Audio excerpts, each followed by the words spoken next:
todas as coisas, por toda a bênção, pelo milagre, Senhor. O Senhor já manifestou em nosso meio, nas nossas vidas, no nosso coração.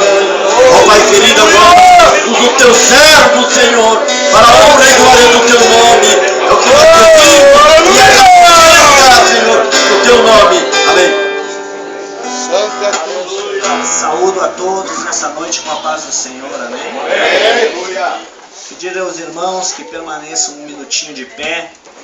Eu quero de imediato agradecer ao Deus, Criador dos céus e da terra, que me proporciona mais uma vez poder ser o canal de bênção para a tua vida. Em ser mais uma vez o vaso que Deus vai usar, assim como vocês profetizaram, para assim transmitir uma palavra de vida a vocês.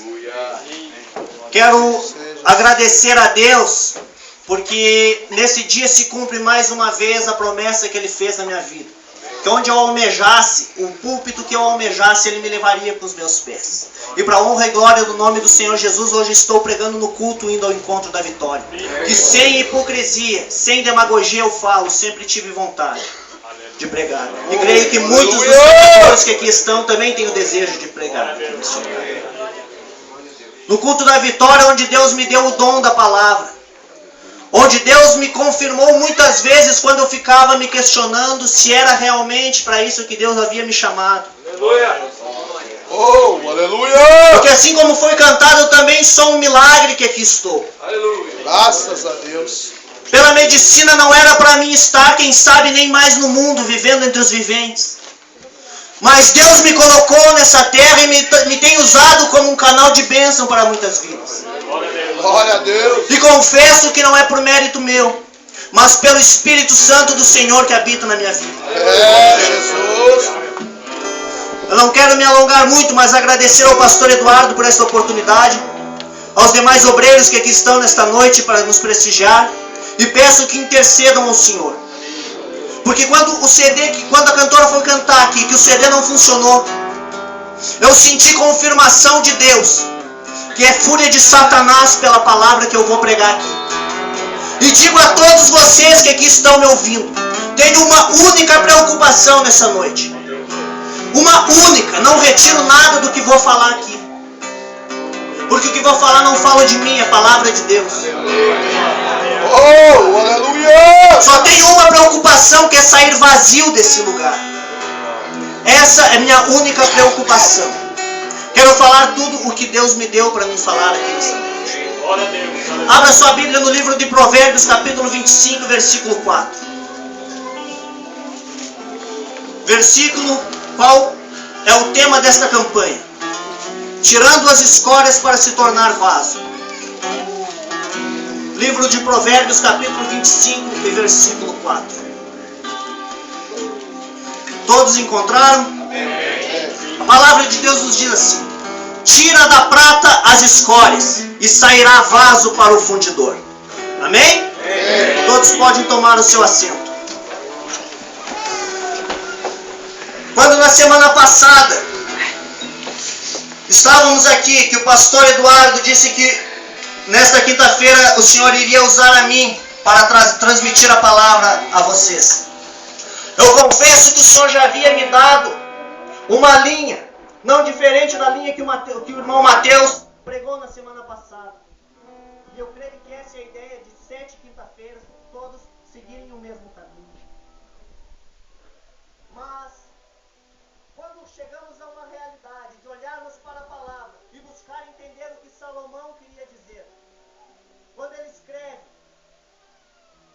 dizendo que tem que tirar as pratas, as escórias da prata para se tornar vaso, é algo muito profundo.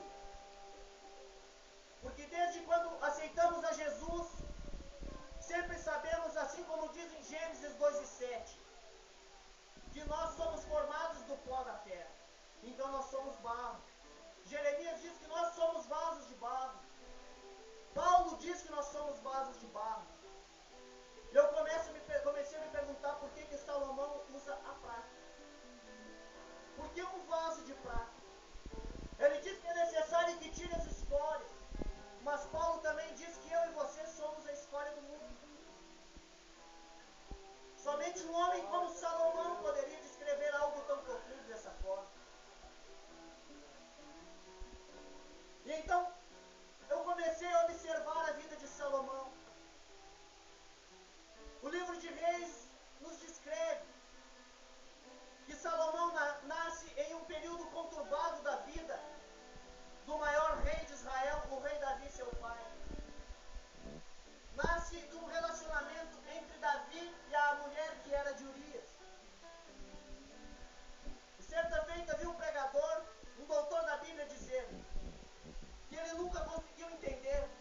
E depois que ele falou, eu também me deu muita curiosidade, eu fui buscar a entender e não consegui entender. Que Jesus diz que não se pode brotar de uma única fonte água doce e água salgada. E o irmão de Salomão, o primeiro filho de Davi, Batseba, Deus matou. E o segundo, no livro de Samuel, se não me falha a memória, capítulo 12, versículo 24, a Bíblia diz que Davi tem um relacionamento novamente com Batseba. Nasce um filho e Davi coloca o seu nome de Salomão. E a Bíblia descreve no mesmo versículo: e Deus o amou. Um dos maiores mistérios até hoje em que eu tentei descobrir e ainda não consegui. Me faltou graça para entender. Mas olhando para Salomão, era o único filho de Davi a qual não poderia subir ao trono, que não poderia sentar no trono de Israel, porque tinham seus irmãos mais velhos. Mas Davi havia prometido a ele. E quando Davi vem a morrer, quem senta no trono é Salomão. Mas antes que Salomão tomasse o poder sobre Israel, os seus irmãos entram e tentam ser rei. E tudo aquilo que Davi havia entesourado, o ouro, a prata, tudo que Davi havia entesourado em todo o seu reinado, os seus irmãos desperdiçam. Gastam todo o dinheiro do reino, entre guerras entre si, em guerras contra o próprio Davi. E então Salomão assume o trono. E quem sabe ele tem olhado e o que sobrou? Apenas 1000 bois. Mas ele pega esses 1000 bois e sacrifica. Ele sacrifica tudo o que tem. Ele vai ao Monte Gibeão e sacrifica. E a Bíblia diz que naquela noite o Senhor visitou ele. Eu vou repetir porque eu acho que teve alguns que não entenderam. Salomão sacrifica tudo o que tem para que o Senhor visite ele no seu quarto naquela noite. Oh, aleluia! Se tu quer receber a visita do Senhor nessa noite neste lugar, sacrifica aquilo que é de ti. Aleluia! E quando ele sacrificou, o Senhor aparece a ele em sonhos. Eu já te digo por que o Senhor apareceu a ele em sonhos. E diz: pede o que queres que eu te dê. E Salomão não pede outra coisa senão ele diz: eu quero sabedoria. Eu quero saber sair e entrar. Porque estão diante de um povo que é numeroso, que não se pode contar. E Salomão recebe sabedoria de Deus. Deus lhe dá aquilo que ele pediu. E ele assume o seu reinado. E quem sabe, segundo a história, o primeiro livro que ele escreve é o livro de Cantares. Era um jovem apaixonado, assim como o irmão Hélio. Quem sabe diz uns versos bonitos para sua noiva. Salomão dizia assim para a Sulamita, a jovem a qual era apaixonada, a qual era um romântico. Ele dizia assim: comparo-te com as éguas das carruagens de Faraó. Um jovem apaixonado como o irmão Mateus, quem sabe diz uns versinhos bonitos também. E Salomão dizia: tu és muito formosa, amiga minha, os teus olhos são como os das pombas, os teus cabelos como as cabras que pastam em Gileade. Sabemos que embora pareça engraçado para a linguagem que hoje se usa, mas por baixo das linhas de Cantares existem grandes riquezas, grandes revelações que estão ocultas naquele livro. Mas então ele escreve seu segundo livro, e um dos livros mais desafiadores da Bíblia Sagrada. para que um pregador possa pegar um versículo e assim montar uma mensagem. Ele escreve o livro de Provérbios, o livro na qual ele pega um material e faz analogias para que possamos entender o mundo espiritual. E ele começa o livro de Provérbios, e no primeiro capítulo ele diz que o temor do Senhor é o princípio de toda sabedoria. Ele descreve que não consintas com os pecadores, porque se consentirmos também seremos pecadores. Os pés deles correm para o mal. No capítulo 2 de Provérbios ele descreve da seguinte forma: assim como Tiago, que com certeza aprendeu com Salomão, conhecia a palavra,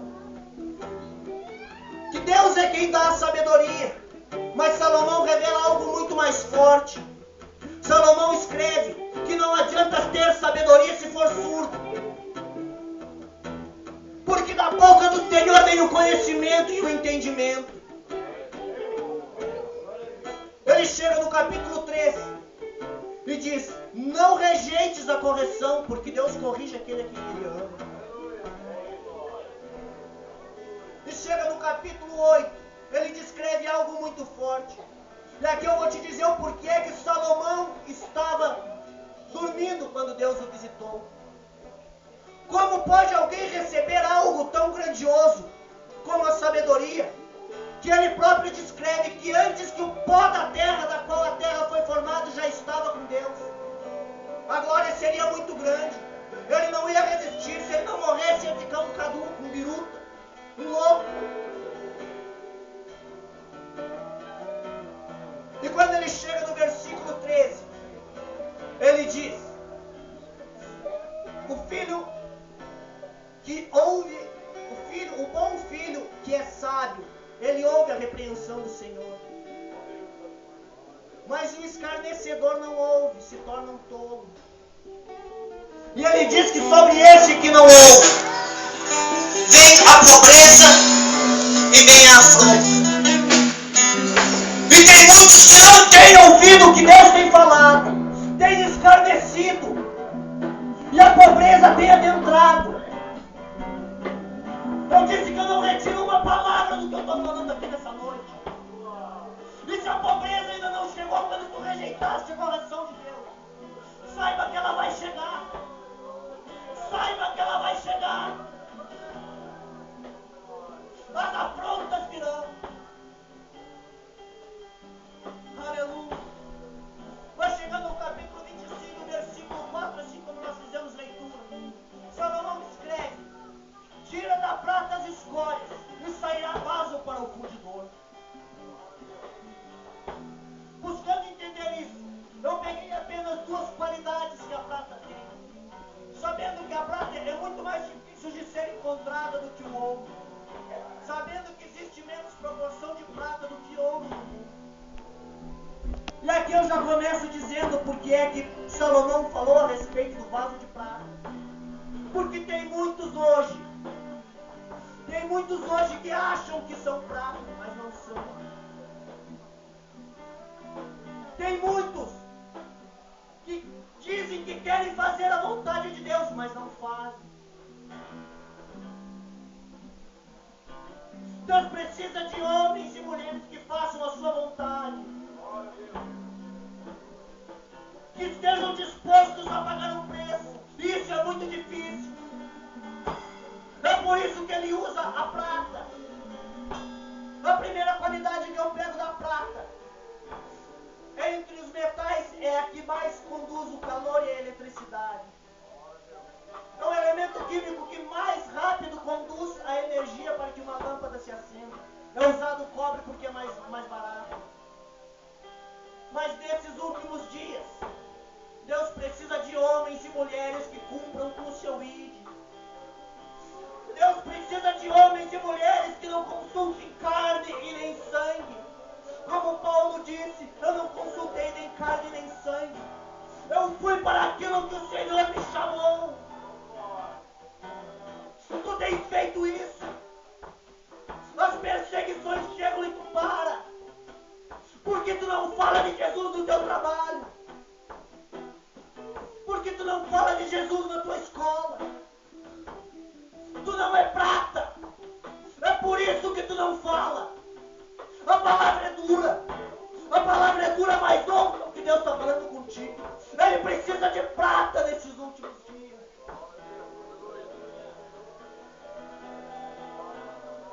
A segunda característica que eu tenho da prata, eu peguei apenas duas, é que ela é maleável.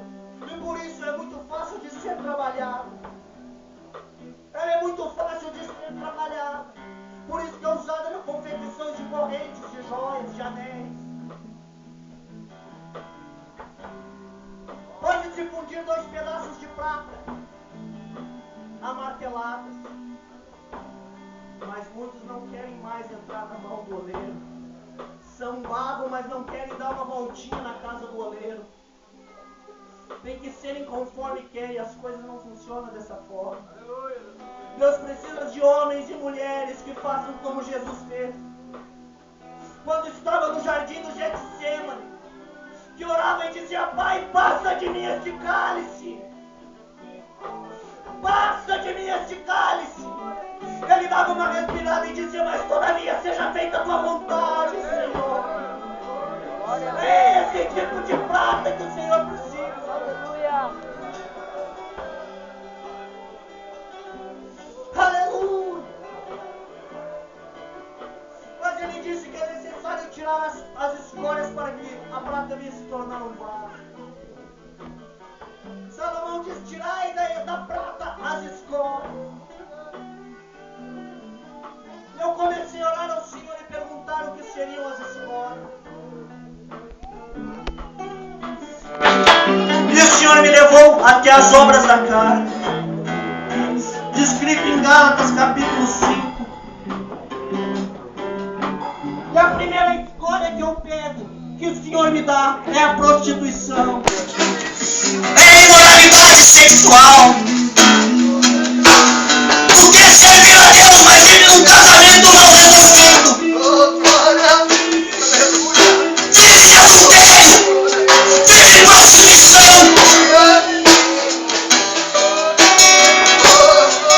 Quer ser usado por Deus, mas vive com esse pecado de fornicação escondido. Escondido apenas dos homens, porque Deus está vendo. Deus está vendo. Deus viu o que tu consumou.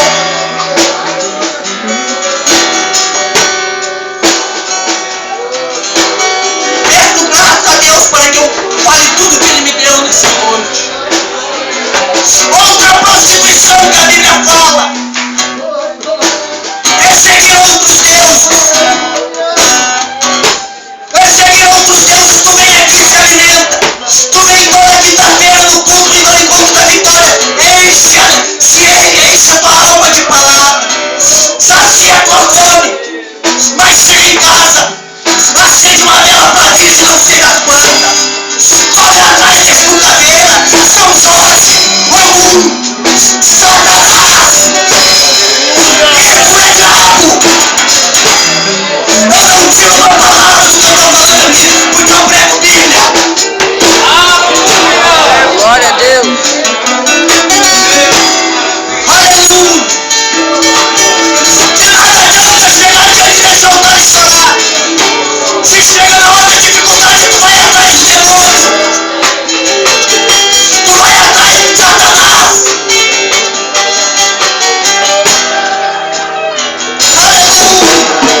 se enche de novo de porcaria.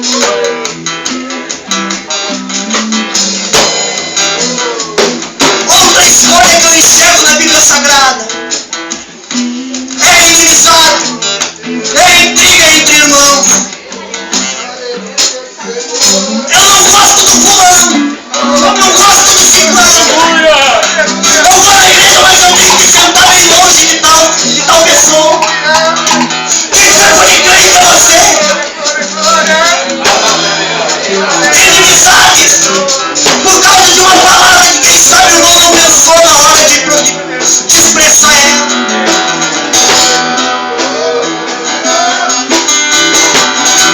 Outra coisa que eu vejo como escolha é a inveja. Tu tem inveja de coisas que teu irmão tem, de dons que teu irmão tem. Tu chega na hora, tu diz assim: tomara que Deus não use.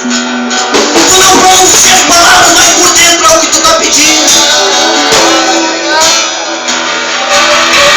Está dura a palavra, eu sei que está dura, é difícil glorificar, glória a Deus por isso. Porque eu tenho convicção que estou te confrontando com a verdade. Glória a Deus. Louvado seja o nome do Senhor. Eu vejo outra escolha, que é ser um homicida. Tem uns que se acham tão santos, tão superiores, que se acham na capacidade de te julgar e te jogar no inferno. Eu estou falando de mim, eu acho que esse abençoadinho tinha que estar sentado no lugar de Deus. Porque só Deus é o justo juiz. Se preocupa com o cisco no olho do teu irmão e não enxerga a trave que tem no teu. Jesus disse: olha para o teu irmão, mas não julgue. Porque se julgares na mesma medida que tu julgares, será julgado. Ele não disse quem é que vai julgar.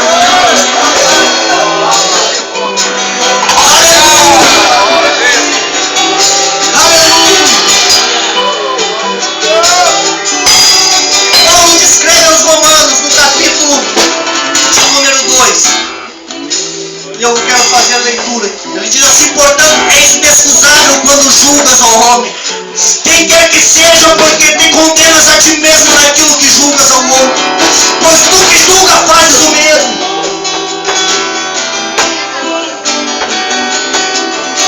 Nem todos vão entender o que eu vou falar agora.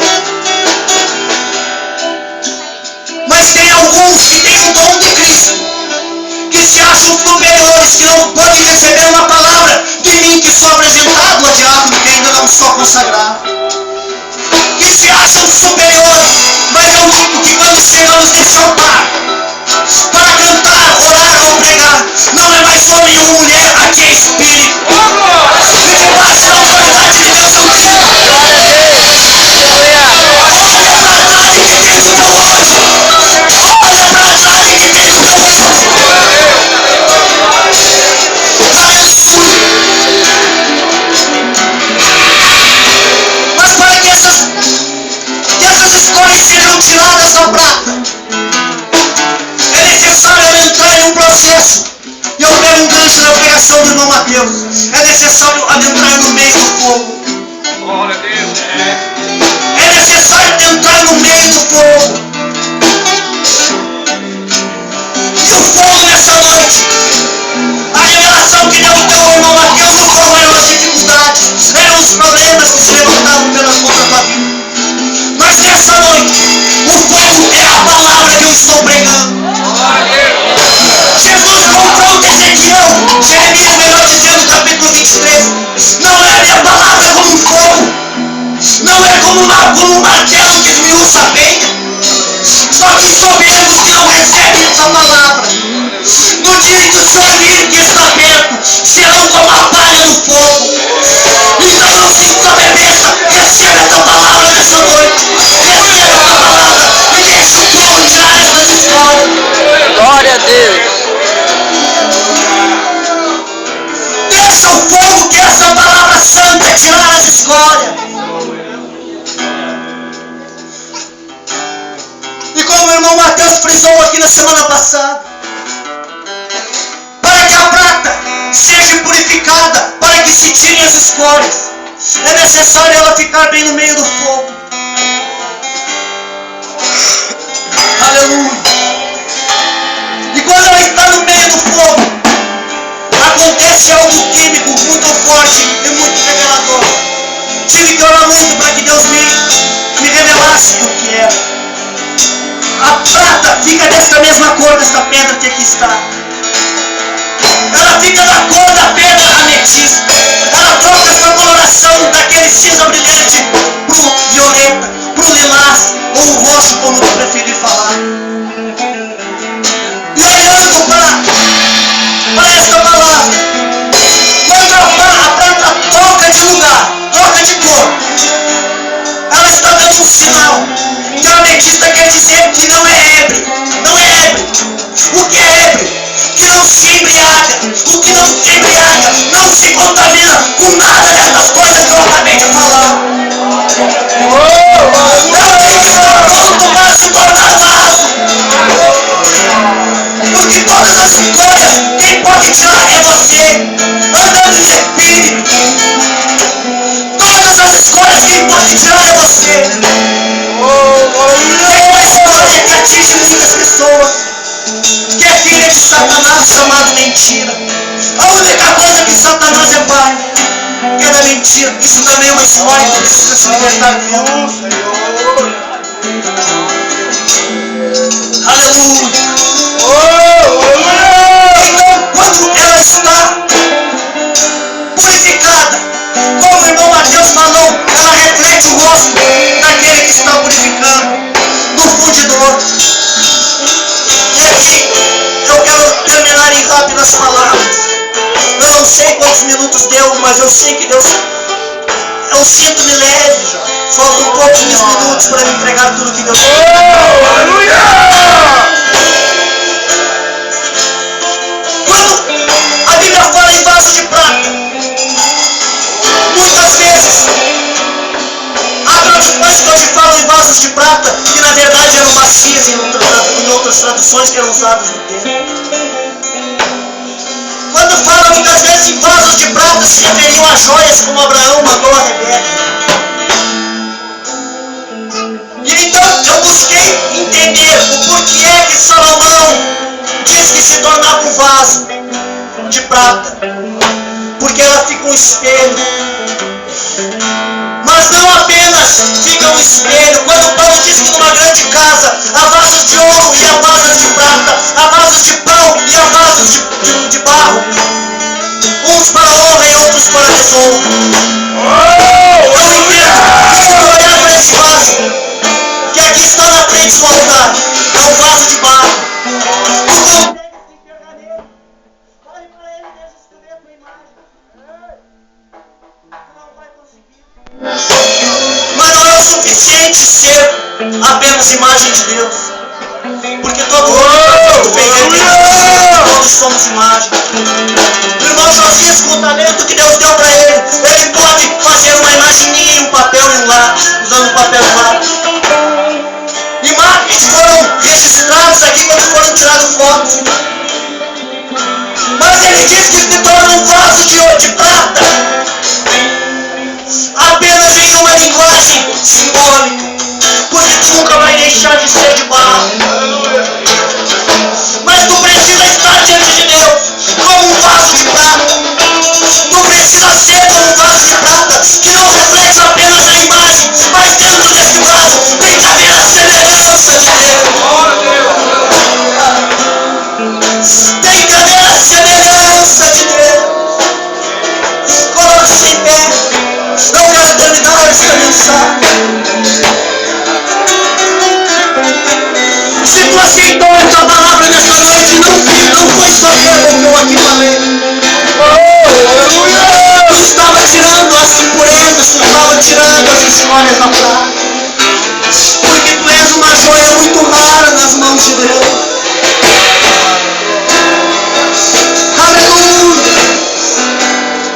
Eu peguei 3 qualidades de um vaso de prata, que é você, não da figura em específico. Que estão debaixo de 3 atributos que somente Deus tem.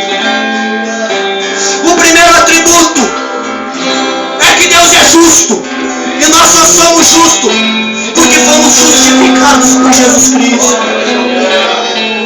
Não pelas obras, mas pela fé em Cristo Jesus. E se tu és justificado, por Cristo, tu já começou a ser um vaso de prata.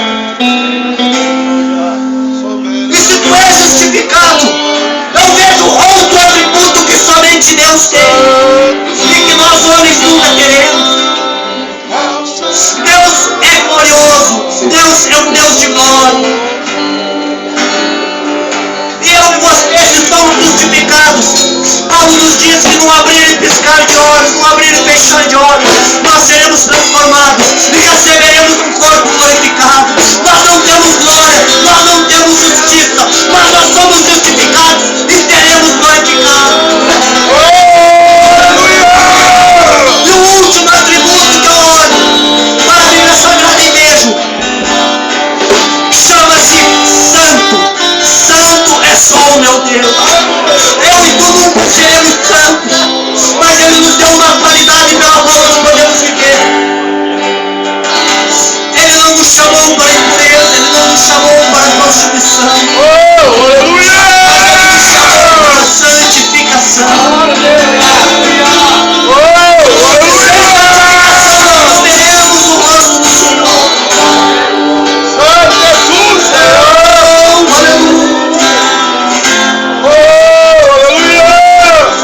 Quem quiser uma oração, faça frente.